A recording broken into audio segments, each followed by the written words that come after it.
You've heard terms like low light, medium light, bright indirect light. But what do they actually mean inside a real apartment?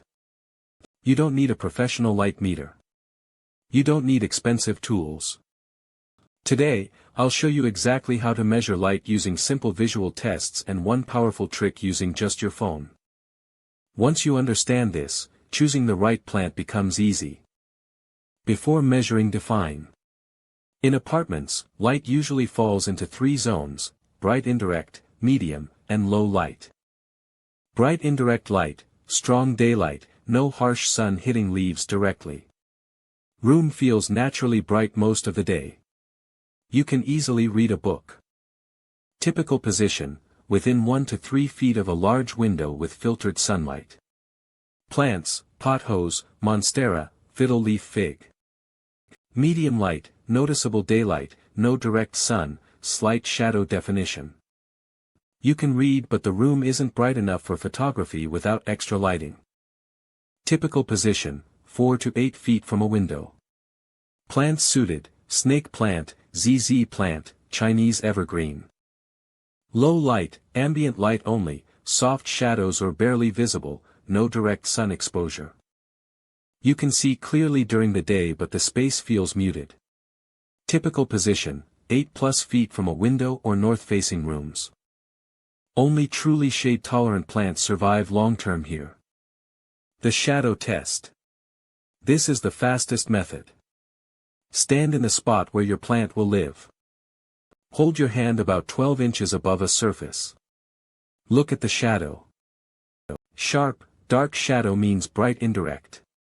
Soft but visible shadow means medium light.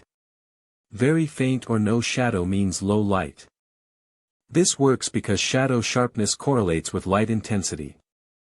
The smartphone light trick. If you want more precision, open your phone camera. Switch to manual or pro mode. Check ISO and shutter speed in daylight. In brighter areas, ISO stays low, around 100 to 200. In darker corners, ISO increases automatically to 800 or more. Higher ISO equals lower available light. It gives a comparative reference inside your own apartment. Window direction matters. North-facing, consistent but soft light all day. South-facing, strongest light exposure. Often too intense without sheer curtains. East-facing, gentle morning sun. West-facing, hot afternoon sun. Can stress plants without filtering. Knowing direction helps you predict seasonal changes. Seasonal shift. In winter, light intensity drops significantly. Daylight hours shorten. A medium light spot in summer can become low light in winter. Most plant decline happens between November and February, not because of care changes but because of light reduction.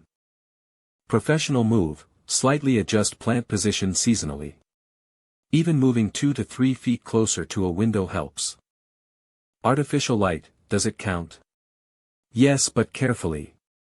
Standard ceiling bulbs are rarely strong enough for plant growth alone. However, if a plant receives some daylight plus nearby artificial lighting, it helps. If you rely only on artificial light, consider dedicated grow lights. Quick self-assessment. Ask, where is my brightest window? How far is my plant from it? What does the shadow test show? Answer these, and you eliminate 70% of common mistakes. If this breakdown clarified apartment lighting for you, subscribe to the Urban Leaf. Next, I'll show you the exact spots to place plants in small apartments. Urban apartments aren't greenhouses. They're controlled ecosystems. Once you read the light correctly, you stop guessing. You start designing. And now you understand energy. If this guide helped you, leave a like. Next video, exactly where to place plants in studios and small living rooms. This is the Urban Leaf. Growing calm in small spaces.